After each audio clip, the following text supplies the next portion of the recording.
तर मंडळी, आपण हा मस्तपैकी 9 ते 10 तासांचा प्रवास करून इथे शेगावमध्ये पोहोचलोय आणि जस्ट आनंदसागरला आलोय आम्ही, कारण 10 ते 5 असं ही वेळ आहे आणि 5 वाजता आनंदसागर बंद होईल या हेतूने आम्ही आता पहिले आनंदसागर कव्हर करणार आणि त्यानंतर शेगावच्या मंदिरात जाणार आहोत.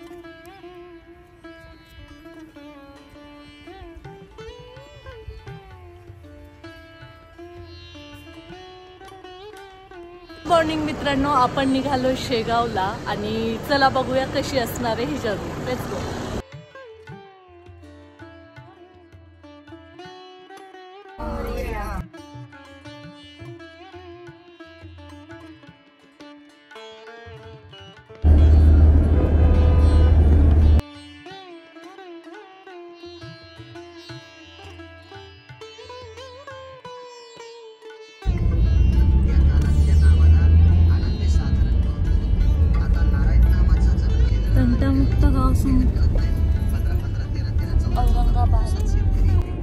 या देशाची स्त्री आहे, कारण या देशातले सर्व जर अधिकारी लोकांची यादी काढली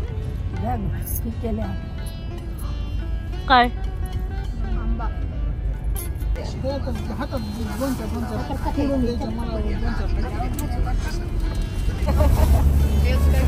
डोळे भरून इतकं कट्टर भांडण, मग विरोधक रामाचं नाव घेतल्याच्या नंतर तुमच्या हाताने दगड विरोधकाच्या हाताने धरते इतकी त्याच्या नावात ताकद. अच्छा, म्हणजे गाडी सहज 150 पर्यंत जाते असल्या मार्गावर. हा नाही, ओल्ड आहे ना मॉडेल म्हणून, नाही तर आताची टेक्नॉलॉजी वाले पळतात खूप. मी माझी गाडी 160 न चालवतो. तुम्हाला 2 तासात लेकी पशाने होत तेव्हा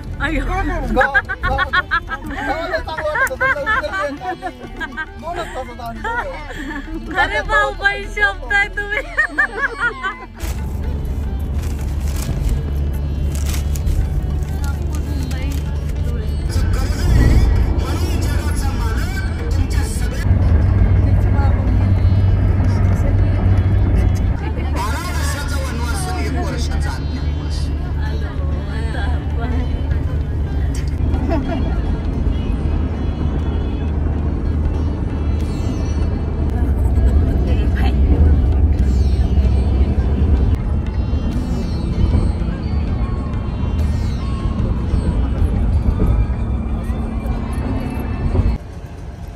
श्यामरसवंती गृह, आता आपण रस पिऊया. जी घे.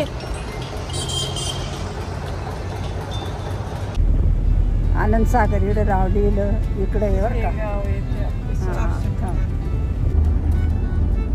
तेव्हा आम्ही आलो तेव्हा असं एवढं लांबच वाटलं.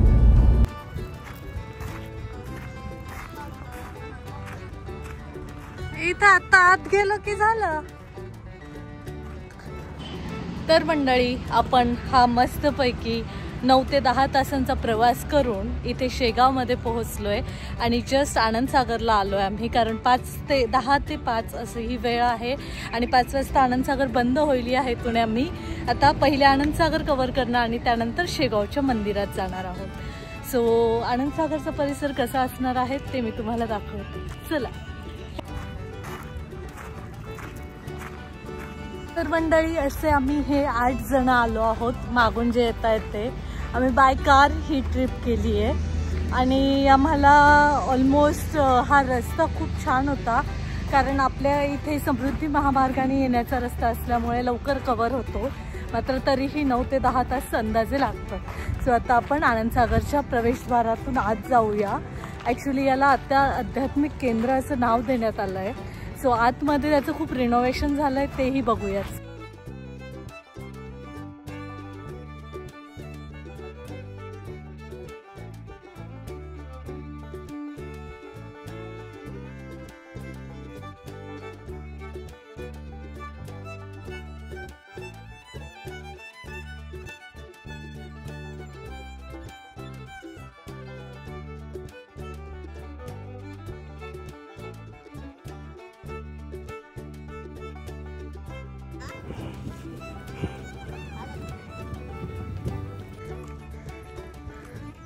हाच रस्ता ना आनंद सागरला?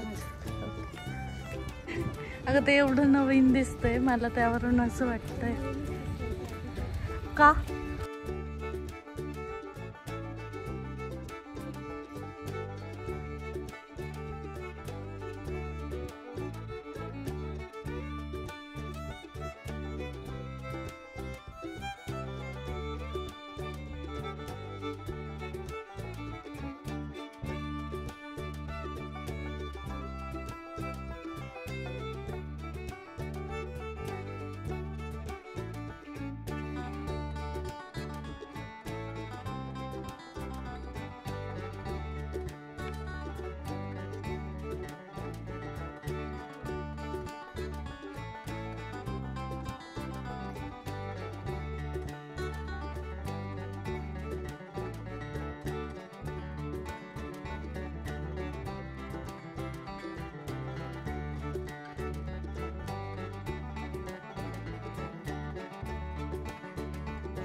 आध्यात्मिक केंद्रातील संत दर्शनाचा अनुभव अतिशय आध्यात्मिक आणि शांत करणारा होता. कारण इथे आल्यानंतर आपल्याला विविध राज्यातील संत पाहायला मिळतात आणि त्याच्याबरोबर प्रसिद्ध असलेल्या ओवी सुद्धा ऐकायला मिळतात. मध्यभागी आपल्याला संत गजानन महाराजांचा अतिशय शांत आणि निर्मोही असा पुतळा पाहायला मिळतो, ज्याच्यामुळे आपलं मनही शांत होतं.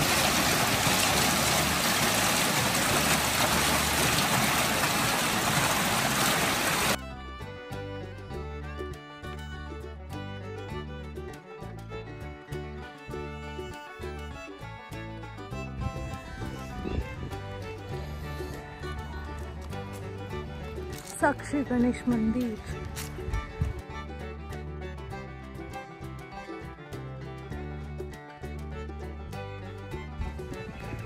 फॉरेन फील देते है मोंटे.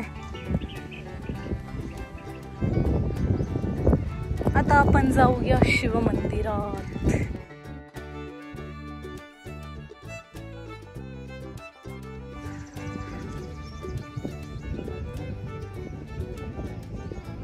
हो ना, कशी चर्चा चालू आहे असं वाटतं.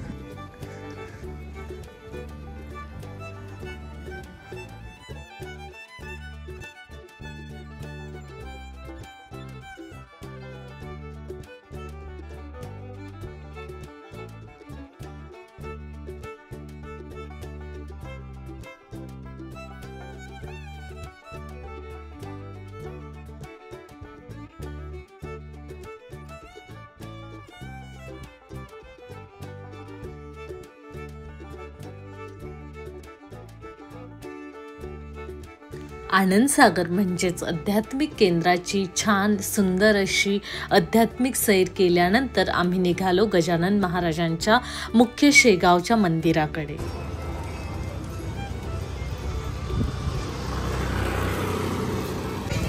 त्यांना विचार पाहिजे होतं रांग आहे का, काय गर्दी आहे का नाही. नाही ते आहेच आहे, पण उत्सुकता आपल्या. कुठे या साईडला का ग? बघ इकडं दरवाजा आहे.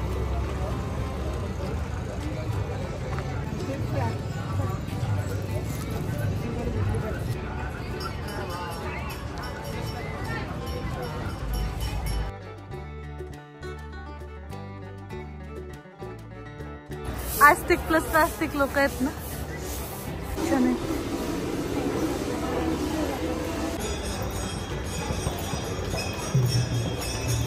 वा. मंदिरात प्रवेश केल्या केल्याच आपल्याला टाळ चिपळ्यांचा आवाज कानावर पडतो. आजूबाजूला खूप गर्दी असते, मात्र इथे प्रचंड मोठ्या आवारात हे मंदिर पसरलेलं असल्यामुळे इथे अजिबात गर्दी जाणवत नाही आणि इथली सेवा आणि सुविधा अतिशय काटेकोरपणे व्यवस्थित पद्धतीने करण्यात आलेली आहे आणि त्यामुळे इथे आल्यानंतर आपल्याला थकवा जाणवत नाही. प्रत्येक ठिकाणी आपल्याला अतिशय योग्य पद्धतीने भक्तांची भाविकांची सोय केलेली आहे.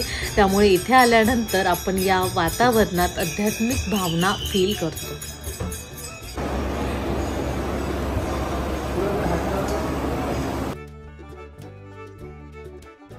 इथे मुख्य मंदिरात फोटो किंवा व्हिडिओ काढण्यासाठी परवानगी नव्हती आणि त्यामुळेच आम्ही शांत आणि अगदी श्रद्धेने इथलं दर्शन घेतलं आणि आता आम्ही जेवणाकडे निघालो होतो.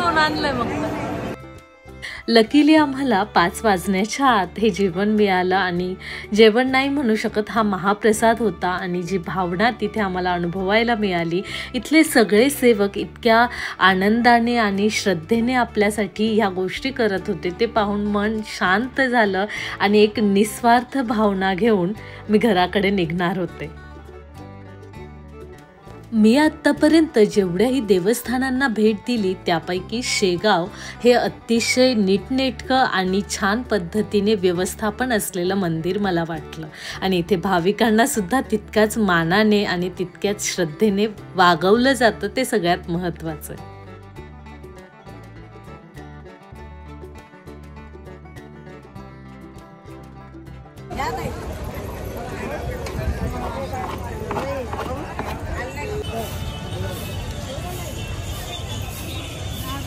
तर अशा प्रकारे आज एका दिवसात आम्ही मस्तपैकी शेगावची ट्रिप केली. तुम्हाला हा व्हिडिओ कसा वाटला नक्की सांगा.